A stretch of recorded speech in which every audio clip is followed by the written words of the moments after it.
Sound plays an incredibly important role in Hellblade Senua's sacrifice, and a particularly distinct part of the soundscape are the voices that Senua hears throughout her journey. Where are you? He's lost. He's lost. You can't save him. He's lost. You're gonna find him. You're not gonna find him. You'll never find him. Never find him. Listen to you.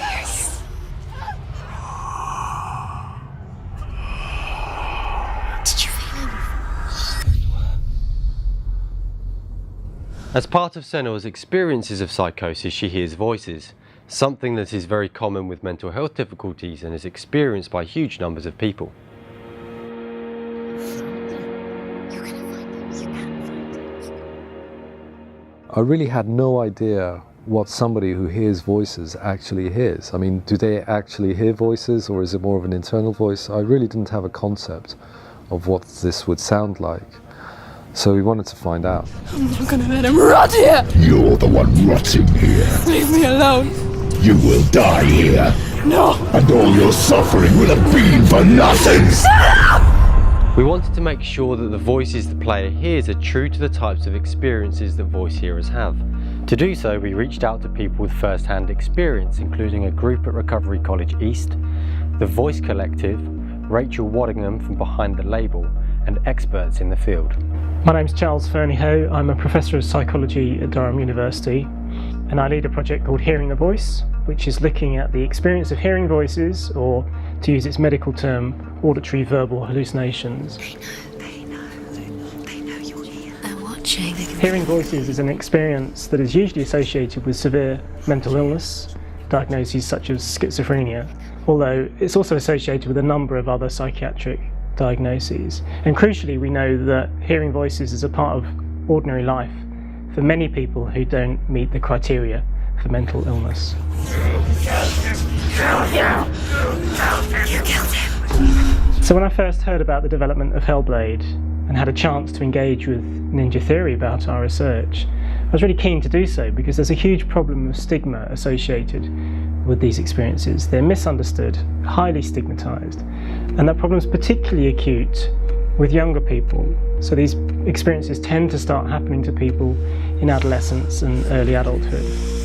She can see you now. Come in. That was a mistake. She's in the way she Professor Charles Fernyhoe really opened our eyes to the depth and range of voice hearing and invited several voice hearers to the studio so that we could show them the game and really talk through their experiences. It was really surprising to hear that these are characters that they live with, that are important to them, and in some cases they wouldn't want to live without. And the whole thing around you'll regret that, if that's a conversation that she can hear but it isn't directed to her, that gives that sense of more of what the real experience can be like. That's interesting. Yeah, that's very good actually.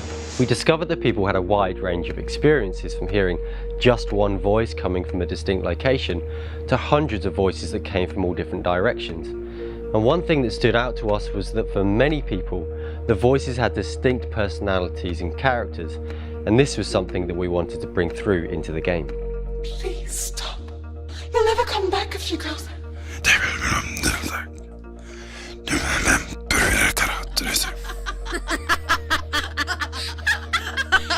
She can't do it. You will die here. And all your suffering will have been for nothing.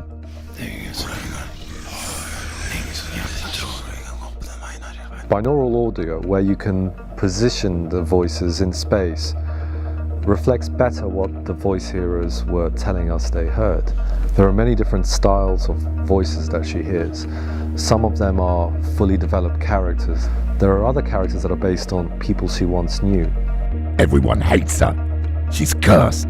And then there's the Furies, and these are disembodied snatches of words and sounds that torment her or sometimes assist her. Finding a style for the Furies was one of the major challenges of this project. So I asked for help from a friend of mine, Helen, that I knew, who was part of a theatre group called Rash Dash.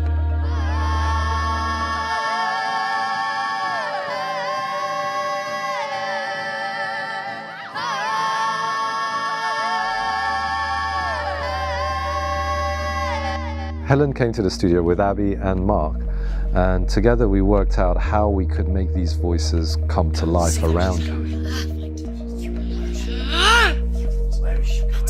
Based on the experiences of the voice heroes, it felt like the voices were far more complex, intertwining and chaotic than we originally envisioned.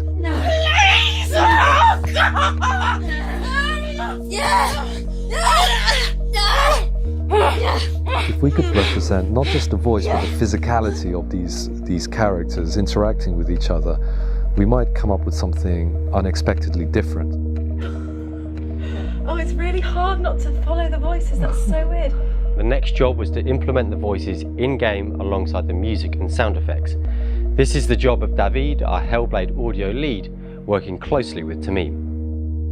Una de las cosas importantes en el diseño sonoro de Hellblade es transformar lo que ves en lo que ve Senua y crear así un universo sonoro muy particular. Es una diferencia muy sutil, no es lo que se espera que tú escuches, sino es lo que Senua escucha.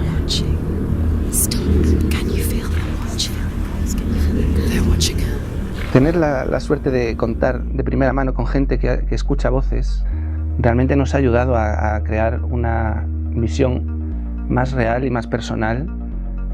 Una de las cosas que hicimos fue presentarles dos versiones de una misma sección del juego con diferentes diseños sonoros. Uno con las voces más limpias y más como las escuchamos normalmente, y otro con las voces mucho más procesadas, más caóticas, más como si fuera más ruido. Y curiosamente la que es más real, más limpia y más clara es la que ellos eligieron, y la que realmente al final es la que más te impacta y más te llama la atención. Contrariamente a lo que se suele hacer en diseño sonoro, que es exagerar todo, bajar el pitch y hacer todo que suene súper grave, nos quedamos con la versión más limpia y más humana al final.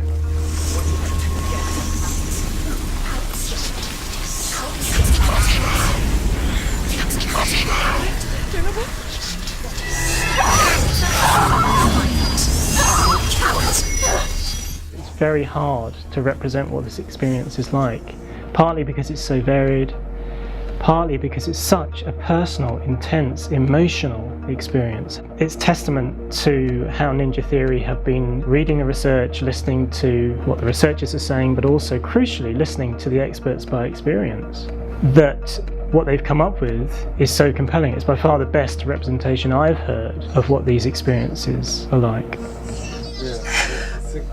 Yeah. Oh, that's not him in real life. It points to something important that I think games can offer, which is to let you live in the skin of someone else, someone who perceives the world very differently to most of us, and understand what they're going through in a way that no amount of reading about the subject can do. Our work on Hellblade Sound continues, as does development across the game. We thank you for your support so far, and we look forward to sharing another update with you soon.